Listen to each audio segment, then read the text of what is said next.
Viewers, बहुत सारे लोग एक बड़ी सी दीवार के अंदर सालों से कैद थे, लेकिन जब कुछ टीनेजर्स ने ट्राई किया दीवार के उस पार जाने के लिए, तब वहाँ पर आखिर क्या हुआ और उनके साथ कौन कौन सी डरावनी घटनाएं घटी, इस बारे में जल्द से जल्द पता करते हैं। कहानी की शुरुआत में हमें दिखाया जाता है कि हमारी अर्थ पूरी तरीके से डिस्ट्रॉय हो चुकी थी और इसको डिस्ट्रॉय करने वाले और कोई नहीं बल्कि हम ह्यूमंस ही थे। इतने सालों तक अलग अलग कंट्रीज के बीच लड़ाई होने के बाद चारों तरफ एकदम तबाही मच गई थी। इसीलिए ह्यूमैनिटी को बचाने के लिए कुछ लोगों के ग्रुप ने एक बहुत बड़ी जगह बनाई और वो जगह तो बड़ी बड़ी दीवारों से घिरी हुई थी। उस जगह की लीडर का नाम एवेलिन होता है और उसने अपने सारे लोगों के साथ मिलकर इस जगह पर वो सारी फैसिलिटीज प्रोवाइड की थी जैसा कि हमारी पृथ्वी पहले हुआ करती थी। लेकिन एवेलिन ने वहाँ पर मौजूद सभी लोगों को ये बता कर रखा था कि इस दीवार के उस पार की दुनिया बहुत ही ज्यादा खतरनाक है और अब हम सब के अलावा और कोई भी इंसान जिंदा नहीं है। एवेलिन और उसके आदमियों ने तो यहाँ पर रहने वाले लोगों के लिए सख्त नियम बनाए थे, जैसे कि एवेलिन के लोग उन पर होलोग्राम की मदद से नजर रख सकते थे और वो सब चाह कर भी इस दीवार से बाहर जा नहीं सकते थे। इसी तरीके से वो सारे लोग इतने सालों तक उन दीवारों के बीच में ही रहे हैं। अब हमें ट्रेस एंड टोबी नाम के दो टीनेजर्स दिखाए जाते हैं जो एक बिल्डिंग के ऊपर बैठकर कुछ बातें कर रहे थे। ट्रेस टोबी से बताती है कि उसे कैसे भी करके इन दीवारों के उस पार जाना है, क्योंकि ये उसकी बचपन की ख्वाहिश थी और उसे ये पता ही करना होगा कि उस बड़ी सी दीवार के उस पार क्या है।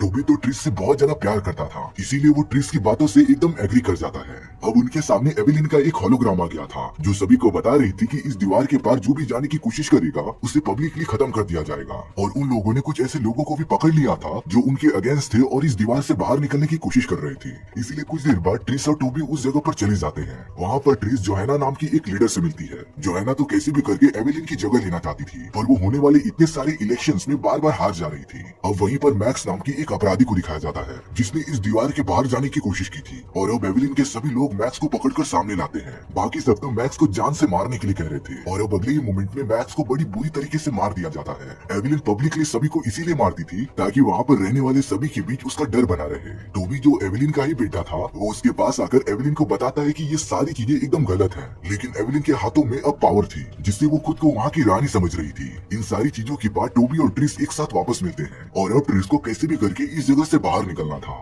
टोबी तो हमेशा की तरह ट्रिस के हाँ में हाँ मिलाता ही रहता है, लेकिन अब ट्रिस को सबसे पहले अपने भाई कोलैब को एवेलिन की कैद से निकालना था। इसीलिए टोबी चोरी छुपे जाकर कोलैब को बाहर निकाल देता है, लेकिन ये करते हुए वहाँ के कुछ गार्ड्स ने टोबी को देख लिया था और अब जैसे ही टोबी कोलैब को लेकर बाहर आता है तभी वो सारे गार्ड्स उसे पीछे से रोक देते हैं। लेकिन टोबी के पास अपना दूसरा प्लान पहले से ही रेडी था। उसने कोलैब को नीचे फेंक दिया और उस पर गोली चलाने का नाटक किया, जिससे कि उन सारे गार्ड्स को लग रहा था कि टोबी ने कोलैब को जान से मार दिया है। इसीलिए वो सब कुछ देर बाद वहाँ से चले जाते हैं, लेकिन कोलैब तो एकदम सही सलामत था और अब वो तीनों उन्हीं गार्ड्स की एक गाड़ी की मदद से आगे बढ़ने लगते हैं। रास्ते में टोबी का एक दोस्त पीटर भी मिल गया था जो उनके साथ आने की जिद करने लगता है, नहीं तो वो गार्ड्स को उन सभी के बारे में बता देगा। इसीलिए अब पीटर भी उनके साथ शामिल हो जाता है। जब वो सब एक चेकिंग पॉइंट पर पहुंचते हैं तब टोबी ने अपनी एक दोस्त क्रिस्टीना की मदद से उनके लिए गेट पास बनवा दिया था, जिससे कि वो सब बिना किसी परेशानी के उस चेक पॉइंट से बाहर निकल जाते हैं। और अब वो सब उस बड़ी सी दीवार के पास पहुंच गए थे। वो तो इतनी बड़ी दीवार पर चढ़ने की प्लानिंग करना स्टार्ट कर देते हैं, लेकिन अब एवेलिन के लोगों को इस बारे में पता चल गया था कि टोबी और उसके दोस्त बिना किसी परमिशन के अंदर घुस गए हैं। इसीलिए वो सब तुरंत ही उनके पीछे जाने लगते हैं। वहीं दूसरी तरफ टोबी और उसके दोस्तों ने दीवार चढ़ना स्टार्ट कर दिया था। वो सब तो तेजी से दीवार के एकदम टॉप पर पहुंच जाते हैं, लेकिन जैसे ही वो दीवार पर लगी तारों को काटने जाते हैं तभी उन्हें पता चला कि उन बड़ी बड़ी तारों के अंदर से इलेक्ट्रिसिटी जा रही है, जिससे कि उनके कुछ मेंबर्स को झटका भी लगता है। और अब दीवार के नीचे एवेलिन के लोग भी आ चुके थे जो कि उन सभी पर लगातार फायरिंग करना स्टार्ट कर देते हैं। इसीलिए टोबी और ट्रिस जल्दी से नीचे उतरकर एवेलिन के लोगों पर रिवर्स फायर करना स्टार्ट कर देते हैं। उन दोनों ने तो देखते ही देखते उन सभी को डिस्ट्रॉय कर दिया था, जिससे दीवार की वायर्स में इलेक्ट्रिसिटी जा रही थी। इसीलिए वो सब अब बिना किसी डर के दीवार के एकदम टॉप पर पहुंच जाते हैं। लेकिन एवेलिन के लोगों ने ट्रिस की एक फ्रेंड को गोली मार दी थी, जिसे अब वो सब बचा नहीं सकते थे। इसीलिए अब ट्रिस और उसके दोस्तों को अकेले ही आगे बढ़ना पड़ेगा। वो सब तो काफी जल्दी से दीवार के उस पार पहुंच जाते हैं, लेकिन वहाँ पर जो नजारा उन लोगों ने देखा उसके बाद तो वो सब एकदम शॉक ही हो गए थे। दीवार के उस पार तो कोई भी इंसान बचा ही नहीं था, जैसे कि पूरी ह्यूमैनिटी का सफाया हो चुका हो। वो पूरी जगह किसी शमशान घाट से कम नहीं लग रही थी। इसीलिए अब टोबी और बाकी सब निराश होकर आगे बढ़ने लगते हैं। ताज्जुब की बात ये थी कि उन सभी के ऊपर खून की बारिश भी हो रही थी और अब वो सब एक सेफ जगह पर पहुंच जाते हैं। लेकिन उनके माइंड में ये सवाल जरूर आ रहा होगा कि उन्होंने यहाँ आकर गलती तो नहीं कर दी। अब इन सारी चीजों के बाद वो सब वापस से आगे बढ़ना स्टार्ट कर देते हैं, लेकिन तभी उस जगह पर एवेलिन के वो सारे गार्ड्स आ गए थे जो लगातार टोबी और उसके दोस्तों को मारने के लिए उनका पीछा करने लगते हैं। वो सब तो अपनी जान बचाकर आगे भागने लगे थे, तभी उनके सामने एक इनविजिबल दीवार खुलती है जिसमें कि एक अनजान रास्ता था और उस रास्ते के उस पार बहुत सारे सोल्जर्स खड़े थे जिनकी टेक्नोलॉजी सच में बहुत ज्यादा एडवांस लग रही थी। उन लोगों ने टोबी और उसके दोस्तों को अपनी दीवार के अंदर बुला लिया और साथ ही साथ एल्विन के लोगों को खत्म भी कर दिया था। टोबी और उसके दोस्तों को तो कुछ समझ ही नहीं आ रहा था कि ये हो क्या रहा है, लेकिन वो सारे सोल्जर्स उनके बारे में पता नहीं पहले से ही जानते थे और वो तो काफी टाइम से उन सभी का वेट भी कर रहे होते हैं। इसके बाद उन सभी मिलिट्री वालों का सेक्रेटरी टोबी और बाकी सभी को लेकर जेनेटिक वेलफेयर नाम की एक कॉलोनी में आ जाता है जहाँ पर सारी चीजें इतनी एडवांस थी ना कि लग रहा था कि ये सारे लोग फ्यूचर में जी रहे हैं। जब वो सब वहाँ पर पहुँचते हैं तब उनकी बड़ी अच्छे से खातिरदारी की जा रही थी। टोबी, ट्रिस और उसके बाकी दोस्त फ्रेश होने के बाद एक कमरे में आते हैं जहाँ पर उन्हें इन सभी चीजों के बारे में सच्चाई बताई जाती है। दरअसल सालों पहले जब अर्थ पर पॉल्यूशन बढ़ते जा रहा था तब वैज्ञानिकों ने कहीं न कहीं इनसे बचने का एक सोल्यूशन निकाल लिया था। वो सब इंसानों की जेनेटिक्स को चेंज करके उन्हें इन सारे पॉल्यूशन से बचा सकते थे, लेकिन जैसे ही सभी कंट्रीज में वॉर होना स्टार्ट हो गई तब उन सभी को अपना एक्सपेरिमेंट करने में प्रॉब्लम हो रही थी। इसीलिए उन लोगों ने ये सारी लड़ाई खत्म होने के बाद जगह जगह पर ऐसी स्मॉल सिटीज बना दी थी जो चारों तरफ से दीवारों से घिरी हो। यानी कि टोबी और बाकी सब जिस दीवार के पीछे रह रहे थे उन्हें एवेलिन ने नहीं बल्कि इन सारे वैज्ञानिकों ने बनाया था ताकि वो सब ह्यूमैनिटी को बचा सके और अपनी जेनेटिक एक्सपेरिमेंट को आगे बढ़ा सके। ये सारी इन्फॉर्मेशन लेने के बाद मैथ्यू नाम का एक इंचार्ज उन सभी को यहाँ के तौर तरीके सिखाने लेकर चला जाता है। जब मैथ्यू टोबी और उसके दोस्तों को एक जगह पर लाता है जहाँ पर बाकी सिटीज के और भी बहुत सारे लोग थे तो वो टोबी और बाकी सभी को देखकर काफी खुश हो जाते हैं क्योंकि वो सारे लोग टोबी और उसके बाकी सभी दोस्तों को उनकी सिटीज में हमेशा देखा करते थे और ये बहुत ही ज्यादा अच्छी बात थी। इसके बाद वो सब वहाँ के बाकी लोगों के साथ मिलने चले जाते हैं। अब यहाँ दूसरी तरफ एवेलिन को उनके आदमियों के थ्रू सब कुछ पता चल गया था, इसीलिए वो अपने लोगों को जंग के लिए रेडी होने के लिए कहती है। वहीं जेनेटिक वेलफेयर में टोबी और ट्रिस को सब कुछ सही होते हुए भी गलत लग रहा था, खास करके टोबी को कुछ दाल में काला लग रहा होता है। तभी उनके पास मैथ्यू आ जाता है जो ट्रिस को कहता है कि उसे डायरेक्टर ने अभी बुलाया है। ट्रिस इस बात के लिए मना तो नहीं कर सकती थी क्योंकि वहाँ के लोगों ने उन सभी की जान बचाई थी और उन्हें रहने के लिए अच्छी फैसिलिटीज भी दी थी, इसीलिए ट्रिस मैथ्यू के साथ चली जाती है। कुछ ही देर बाद ट्रिस उस जगह के डायरेक्टर डेविड से मिल रही थी जो ट्रिस को देखकर बहुत ज्यादा खुश हो जाता है। दरअसल डेविड और उसकी पूरी कंपनी एक ऐसे इंसान की तलाश कर रही थी जिसका पूरा डीएनए एकदम प्योर हो और उन्होंने जब ट्रिस का डीएनए सैंपल चेक किया तब उन्हें कंफर्म हो गया कि ट्रिस ही वही इंसान है जो जेनेटिक एक्सपेरिमेंट में उनकी मदद कर सकती है।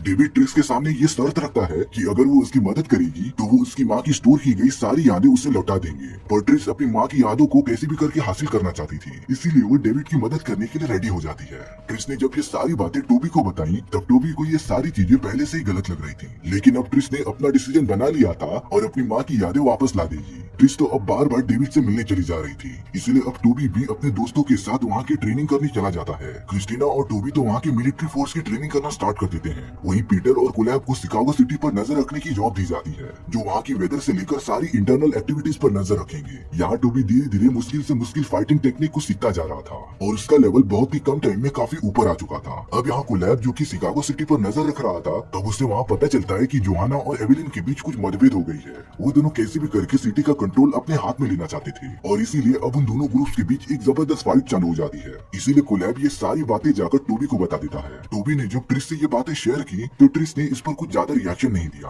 क्योंकि ट्रिस चाहती तो ये बात डायरेक्टर के पास लेकर जा सकती थी, लेकिन ट्रिस ने सिंपली ये कह दिया कि वो इस बारे में ट्राई करेगी, पर सबसे पहले उसे डेविड के साथ कुछ वैज्ञानिकों से मिलने जाना था ताकि वो सब अपना जेनेटिक एक्सपेरिमेंट्स आगे बढ़ा सके। टोबी को तो ट्रिस की इन सारी बातों पर बहुत ज्यादा गुस्सा आ रहा था, इसीलिए वो इन सभी चीजों से थोड़ा डिस्ट्रैक्ट होने के लिए एक सोल्जर्स की टीम के साथ रेस्क्यू मिशन पर चला जाता है जहाँ पर उन्हें किसी अनजान बस्ती में जाकर कुछ लोगों को बचा कर लाना था। लेकिन वहाँ जाकर टोबी को असली सच्चाई पता चलती है कि वो सारे सोल्जर्स उन लोगों को बचाते नहीं थे बल्कि वहाँ के लोगों के बच्चों को किडनैप कर लेते थे।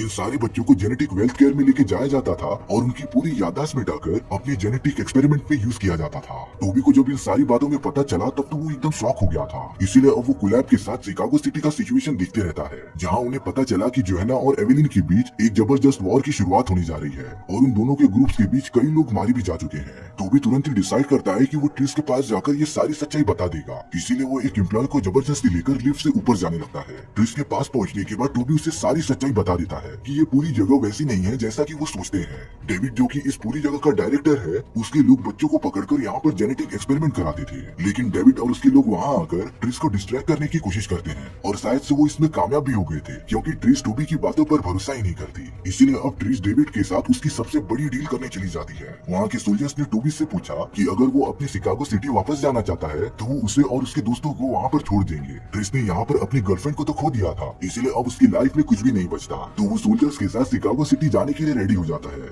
टोबी जब उन सभी सोल्जर्स के साथ उनके शिप में चला गया था तब मैथ्यू टोबी को चुपके से बताता है कि वो सोल्जर्स उसे शिकागो सिटी नहीं लेके जा रहे हैं, क्योंकि इस पूरी जगह से सिर्फ डेविड के शिप से ही बाहर जाया जा सकता था, यानी कि टोबी की जान को खतरा हो सकता था। इसीलिए मैथ्यू के जाने के बाद टोबी शिप के अंदर ही उन सभी सोल्जर्स के साथ फाइट करने लग जाता है और वो पूरी शिप एक सुनसान इलाके में आकर गिर गई थी जो पूरी तरीके से तबाह हो जाती है। अब यहाँ ट्रिश डेविड के साथ एक ऐसी जगह पर आ गई थी जहाँ पर वो बहुत ही बड़े बड़े लोगों के साथ जेनेटिक एक्सपेरिमेंट का डील करने वाला था। ट्रिश भी उन बड़े लोगों के सामने आ जाती है। वहाँ पर ट्रिश को डेविड के बारे में सारी सच्चाई पता चलती है। डेविड उन बड़े बड़े आदमियों को वो सारे लोग बेचना चाहता था जो कि वो किडनैप करके अपने पास लाते थे। इस बात से ट्रिश को टोबी की बातों पर भरोसा हो जाता है कि उसने डेविड के बारे में सब कुछ सच सच कहा था। लेकिन ट्रिश अभी भी कैसे भी करके अपनी माँ की यादें वापस लाना चाहती थी, इसीलिए वो डेविड का साथ अभी भी देते रहती है। वो दोनों उस जगह से डील होने के बाद वापस चले गए थे। अब यहाँ टोबी जिसकी शिप क्रैश हो गई थी वो मैथ्यू के साथ सही सलामत बाहर निकलता है। टोबी को अब कैसे भी करके शिकागो सिटी पहुंचना था, इसीलिए मैथ्यू टोबी को एक गेट पास देता है जिससे कि वो इस जगह से बाहर निकल सकता था। साथ ही साथ मैथ्यू ने टोबी को डेविड के बारे में बताया कि वो कितना ज्यादा खतरनाक था। वो अपने प्लान को कामयाब बनाने के लिए किसी को भी मरवा सकता था। लेकिन अब टोबी बिना उस बारे में सोचे आगे बढ़ने का डिसाइड करता है। उसने मैथ्यू से कहा कि वो ट्रिश को जाकर बोल दे कि वो मैथ्यू को घायल छोड़कर वहाँ से चला गया। मैथ्यू जेनेटिक वेलफेयर आने के बाद ट्रिश से ऐसा ही कहता है। तब ट्रिश एकदम से सारा प्लान समझ गई थी, क्योंकि कुछ भी हो जाए टोबी अपने किसी भी दोस्त को घायल कंडीशन में अकेला नहीं छोड़ेगा। और अब ट्रिश समझ जाती है कि टोबी को मदद की जरूरत है, इसीलिए वो अपने भाई कोलैब के पास जाकर शिकागो सिटी के लीडर से कांटेक्ट करने के लिए कहता है, जो टोबी को कैसे भी करके बचा ले। वहीं दूसरी तरफ टोबी बहुत ज्यादा घायल होने की वजह से धीरे धीरे आगे बढ़ रहा था, लेकिन बीच रास्ते में एवेलिन और उसके लोगों ने टोबी को पकड़ लिया था, जो उसे अपने साथ शिकागो सिटी लेकर चले जाते हैं। इसके बाद एवेलिन टोबी से जाकर मिलती है। टोबी उससे बता रहा था कि उसे ये जंग रोकनी पड़ेगी, क्योंकि इन सारी चीजों में डेविड का ही फायदा है। लेकिन एवेलिन हमेशा की तरह टोबी की कोई भी बात नहीं मानती। टोबी तो सोल्जर्स को मारकर उस जेल से बाहर निकलने की बहुत कोशिश करता है, पर उन सोल्जर्स की क्वांटिटी काफी ज्यादा होने की वजह से वो टोबी को पकड़कर वापस जेल में डाल देते हैं। जब इन सारी चीजों के बारे में ट्रिश को पता चला तो वो टोबी की बात ना मानकर एकदम रिग्रेट फील कर रही थी, इसीलिए वो तुरंत डेविड के पास चली जाती है और उसे ये सारी चीजें बंद करने के लिए कहती है। डेविड तो ट्रिश की बात मान ही नहीं रहा था, इसीलिए ट्रिश डेविड की एक पावरफुल शिप लेकर वहाँ से निकल गई थी। रास्ते में कोलैब और क्रिस्टीन भी ट्रिश को ज्वाइन कर लेते हैं और अब वो तीनों सीधे निकल पड़े थे शिकागो सिटी के पास। वहीं डेविड ने तो अपने बहुत सारे सोल्जर्स को उनके पीछे लगा दिया था, पर जैसा कि हमें पता है कि इस पूरी जगह से सिर्फ डेविड की शिप के पास ही वो टेक्नोलॉजी है जो इस जगह से बाहर निकल सकती है। इसीलिए ट्रिश कैसे भी करके उस इनविजिबल वॉल को खोलकर वहाँ से बाहर निकल गई थी। कुछ ही देर में वो तीनों शिकागो सिटी के पास पहुँच जाते हैं, जहाँ पर जोहाना और एवेलिन के बीच एक जबरदस्त वॉर स्टार्ट होने जा रही थी। एवेलिन ने तो जंग जीतने के लिए ऐसी गैसेस का यूज करने का डिसाइड किया जो लोगों की मेमोरीज को एकदम से इरेज कर दे, और ऐसा करने पर तो फायदा पूरा डेविड का ही होगा, क्योंकि इसके बाद वो सारे विक्टिम्स को अपने एक्सपेरिमेंट के लिए यूज कर सकता था। और ट्रिश क्रिस्टीना के साथ मिलकर टोबी को ढूंढने चली गई थी। उनके पास तो बहुत ही एडवांस हथियार भी होते हैं जिनका यूज करके वो वहाँ के सोल्जर्स को मारती जा रही थी, पर लास्ट में सिर्फ 2 ही सोल्जर्स बच जाते हैं जिन्हें की टोबी ने अब मौका देखकर मार दिया था। टोबी के मिलने के बाद वो सब एवेलिन को ढूंढने निकल पड़े थे।